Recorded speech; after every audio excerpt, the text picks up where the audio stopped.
All right, so everyone is just crazy about YouTube Shorts, right? Because, well, if I get a whole bunch of YouTube Shorts, if I get them viral, then I'm gonna blow up and I'm gonna be able to get all this traffic over to my long form videos.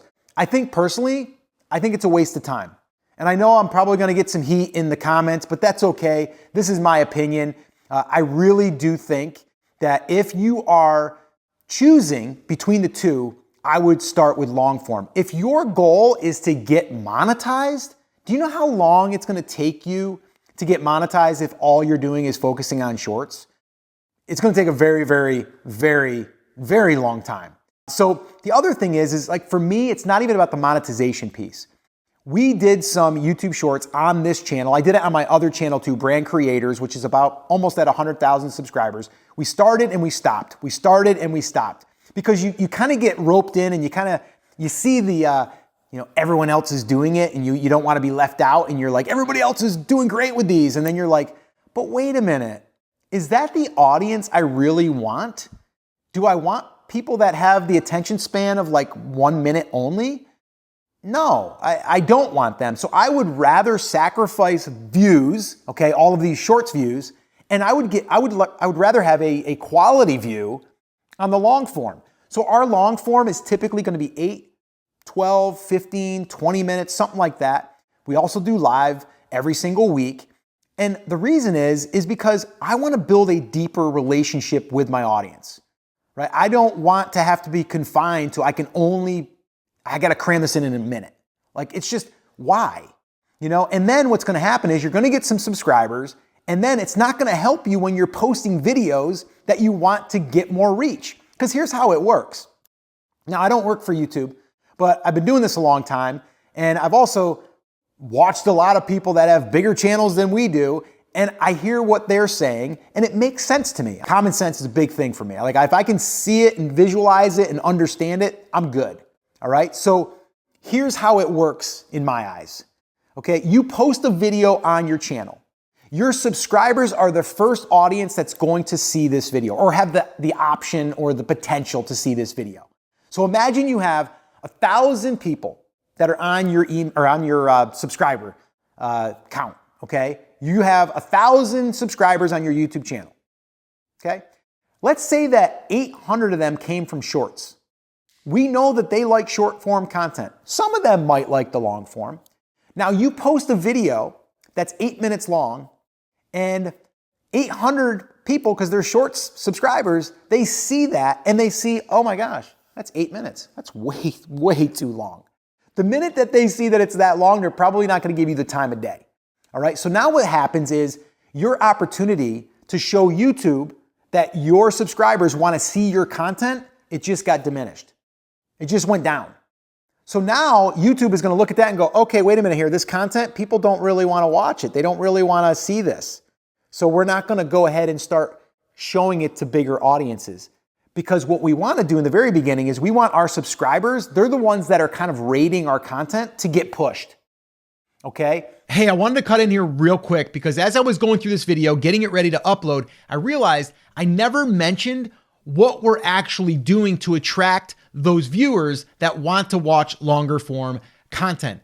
And it all starts with the title. And the title is the thing that's going to attract the algorithm to be able to say, hey, put this in front of this person that's interested in this content. And then the title is also going to hook them, the viewer that is, to want to watch that. Now, a lot of people get hung up on the title and they don't really know where to start. So what I wanted to do is share with you 10 of our top titles that we've used over the years, not just on this channel, but my other channel that's over 100,000 subscribers now. And we've got videos over there that have went micro viral, as we call it. And now here's just a few of the examples from the titles that we're including in this swipe file. And you can see these have gotten hundreds of thousands of views. And this is what we call micro viral videos.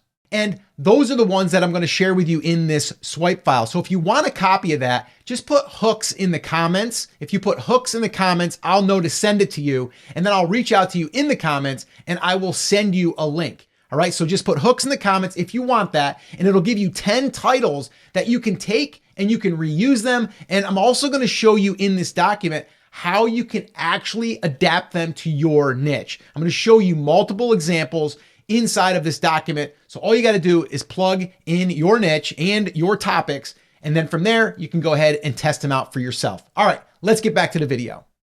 The other thing is I want to, like I said, build a more loyal listener or viewer, because I want them to stay with me. I want them to be my true 1,000 fans.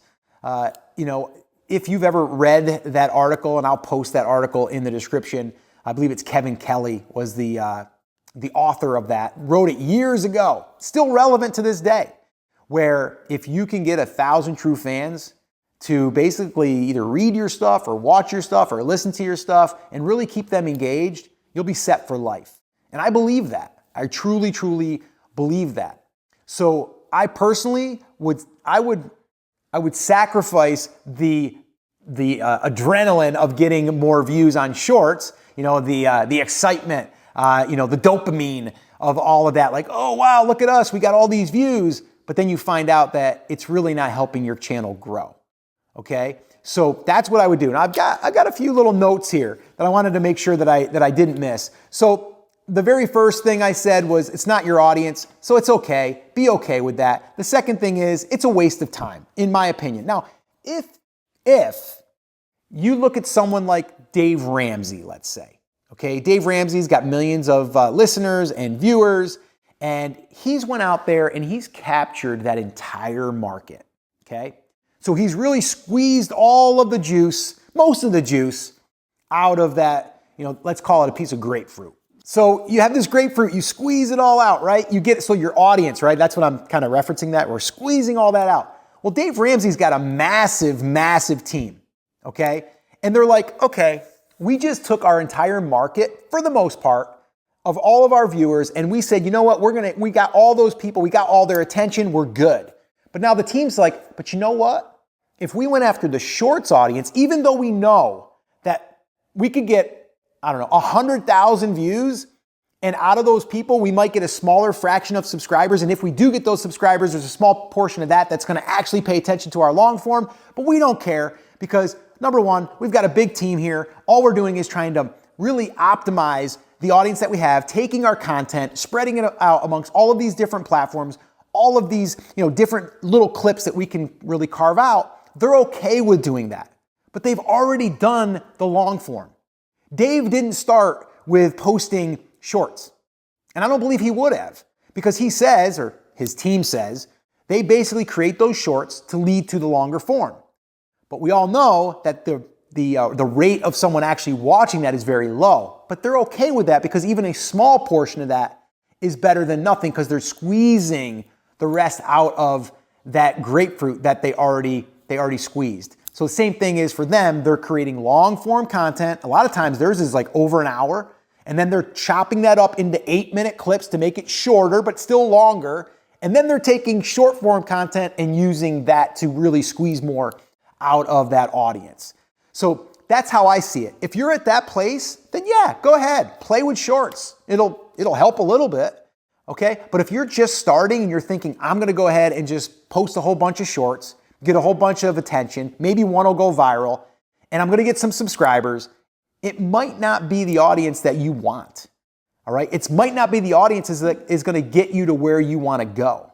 Now, my recommendation is always to create more content, long form content, that will attract the right audience. And there's actually 4 types of content that I call my content buckets. I actually shot a video right here where I walk you through all 4 of them. It will help you grow your audience of loyal fans. Watch that video next, and I'll see you there.